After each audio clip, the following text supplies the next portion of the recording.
What's up, Internet? Welcome back to the Wallet Monkey channel, where we give you all the credit intel you need to grow your wallet. Today, I actually want to cover a FICO forum post that I thought was really good, so we could talk strategy about a situation if you're in something like this. And the situation is that they've got closed credit card accounts and they've got active.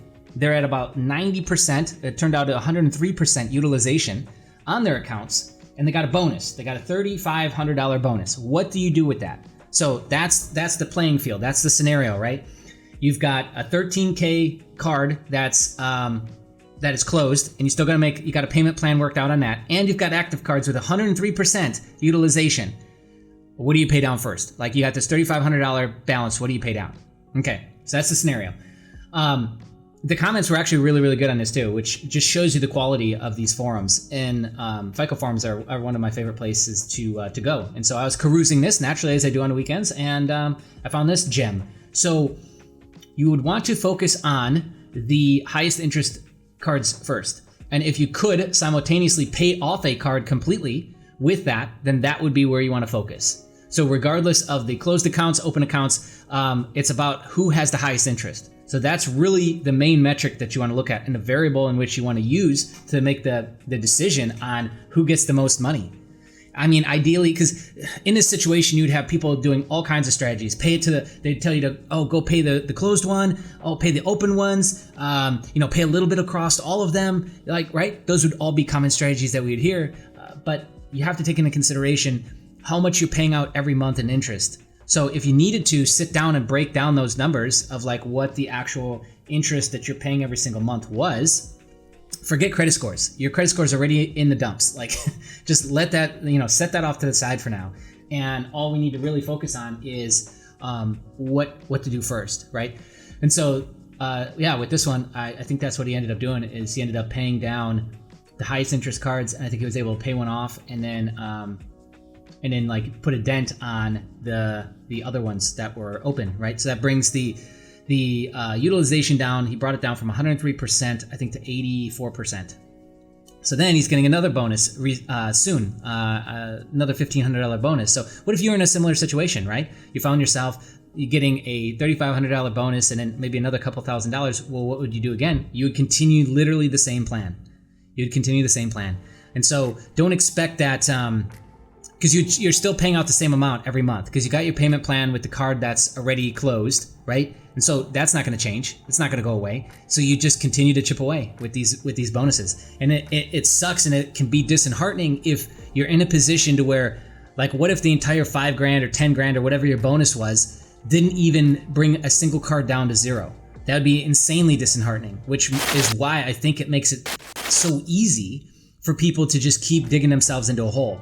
But at some point, you got to stop digging yourself into the hole, and you got to start focusing on how to get yourself back out. We got to start climbing back out of the hole instead of just keep digging it deeper and deeper and deeper.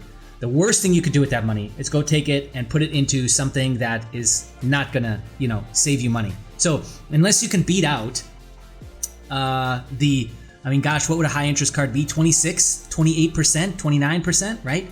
Unless you can go get yourself 26 to 29% every single month, so then you could take the profit that you're making off of this other vehicle and move it into these credit card payments. Unless you could go do that, which I doubt anyone could, unless you're a money manager. And if you were a money manager, you wouldn't be in this situation to begin with, I would assume. So you're not, it's going to be difficult to go and find yourself almost 30% APR every single month that then you would be able to pull out and not leave active, and pull that out and then make your payment. So yeah, you're better off just as much as because once you get into that, let's look at the mindset. Let's take a step back and look at the mindset. Once you kind of get into a situation like that, and I've been there, is you actually do start to try and justify going and spending that on dumb shit, like on more clothing or external things to try and create internal happiness. Is essentially what you're still in that battle, because that battle is part of the problem and part of what led you to where you're at right now.